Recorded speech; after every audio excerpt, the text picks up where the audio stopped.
আসসালামু আলাইকুম, welcome to NS median TV. আজকে আপনাদের সামনে নিয়ে এসেছি কিভাবে মাত্র 10 মিনিটে ঘরে থাকা উপকরণ দিয়ে মুচমুচে জিলাপি তৈরি করা যায়। প্রথমে দিয়ে নিচ্ছি 1 কাপ পরিমাণ বেসন, সাথে দিয়ে নিলাম 1 কাপ পরিমাণ আটা। এখানে আমি ঘরে থাকা আটা ব্যবহার করেছি। হাফ চামচ পরিমাণ বেকিং সোডা বা খাবার সোডা। এক্ষেত্রে কিন্তু আমি বেকিং সোডা ব্যবহার করেছি, বেকিং পাউডার না। পরিমিত পরিমাণে লবণ দিয়ে নিলাম। এবারে সকল উপকরণগুলো একসাথে মিশিয়ে নিচ্ছি, যাতে করে সকল জায়গায় সকল উপকরণগুলো ভালোভাবে মিক্সড হতে পারে। দিয়ে নিচ্ছি পরিমিত পরিমাণে অল্প অল্প করে পানি। এখানে পানির পরিমাণটা এক্স্যাক্টলি বলা যাচ্ছে না, কারণ একটু একটু করে পানি দিয়ে খুব ভালোভাবে ব্যাটারটা তৈরি করে নিচ্ছি। আপনারা একটু একটু করে পানি দিয়ে খুব ভালোভাবে ব্যাটারটা তৈরি করে নেবেন। জিলাপি তৈরি করার জন্য আমি ব্যাটারটা হাতে তৈরি করে নিচ্ছি। চাইলে আপনারা অন্য কোনো ইলেকট্রিক মাধ্যমে তৈরি করে নিতে পারেন, কিন্তু আমি মনে করি হাতে তৈরি করে নেওয়াটাই বেশি উত্তম। এইভাবে ব্যাটারটা ভালোভাবে ফেটে নিতে হবে, যার ফলে ব্যাটারের ভিতর বাতাস প্রবেশ করতে পারবে, ফলে জিলাপিটা হবে মুচমুচে এবং ভালোভাবে ফুলবে।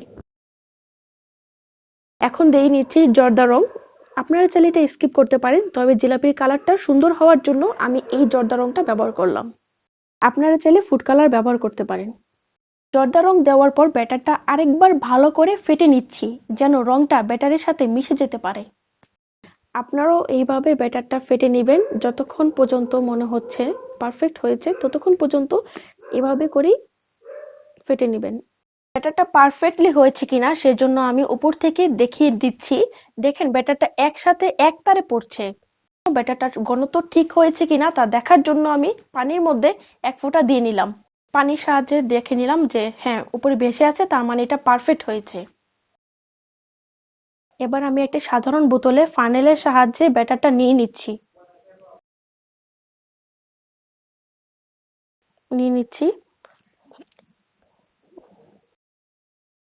আপনারা দেখলেন ব্যাটারের সাহায্যে আমি বোতলটি পরিপূর্ণ করে নিলাম।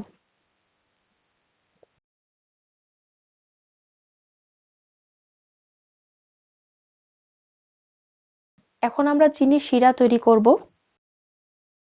দিয়ে দিচ্ছি 2 কাপ পরিমাণ চিনি এবং 1 কাপ পরিমাণ পানি। চুলায় বসিয়ে দিয়েছি। পাচ্ছেন শিরাটা প্রথম বলক এসেছে। হাতে আঠালো ভাবটা দেখে নিচ্ছি। দিয়ে দিলাম লেবু হাফ চামচের মতো। আমরা লেবু দিয়ে নিলাম যেন শিরাটা জমাট না বাঁধে। আপনারা যখন শিরাটা নামাবেন অবশ্যই ঢেকে রাখবেন যেন শিরাটা গরম থাকে। এখন জিলাপি ভাজার পালা।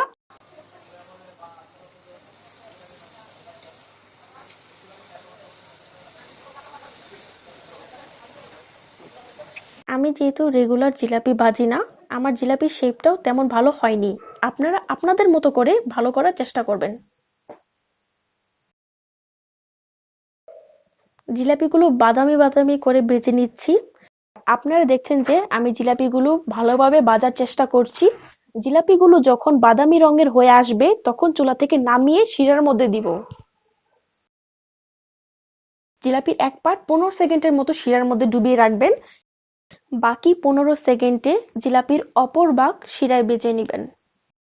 কিছুক্ষণ ভিজিয়ে রাখার পরে জিলাপির একটা আলাদা রং চলে এসেছে।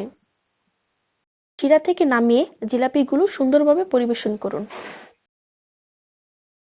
ধন্যবাদ সবাইকে আমাদের সাথে সম্পূর্ণ ভিডিওটি দেখার জন্য। আল্লাহ হাফেজ।